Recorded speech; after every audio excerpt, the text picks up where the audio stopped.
Уважаеми родители, в предишния видеоклип ви посъветвахме как да изберете ученическата раница, а в този как да я носите правилно.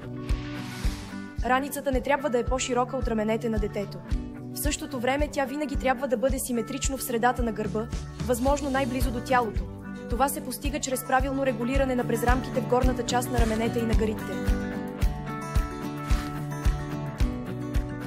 Горната част на раницата не трябва да ограничава подвижността на шията и главата и винаги трябва да е на нивото на раменете. Долната част на раницата е точно над опашната кост и тежестта е равномерно разпределена по гръбнака. С неправилното регулиране на дължината на презрамките увеличавате риска от лоша стойка, която може да доведе до деформации на гръбначния стълб. Осенето на раницата само на едното рамо също води до изкривявания. Този навик се наблюдава при повече от 1/3 от учениците. Затова говорете с детето си за неправилното носене на раницата. Така ще предотвратите евентуални проблеми с гръбначния стълб в зряла възраст.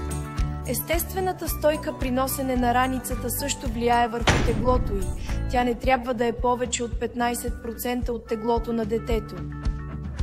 Наясно сме, че тази препоръка не е толкова лесна за изпълнение, тъй като на днешните ученици се налага да носят много учебни материали. Как да се справите с тежката раница? Ето няколко съвета от нас. Разпределете нещата си равномерно в раницата, като поставите най-тежките и големи учебници, възможно най-близо до гърба. Най-добре е да проверявате съдържанието на раницата всеки ден и да оставяте нещата, които не са ви необходими този ден вкъщи. По възможност сутрин поставяйте бутилката за вода празна. Детето може да я напълни в училище. Купувайте несесери с по-малко тегло и тетрадки с по-малко листа. Ние заставаме зад нашите раници. Въпреки това, ако не спазвате основните правила за правилно носене, и най-качествената раница няма да ви помогне.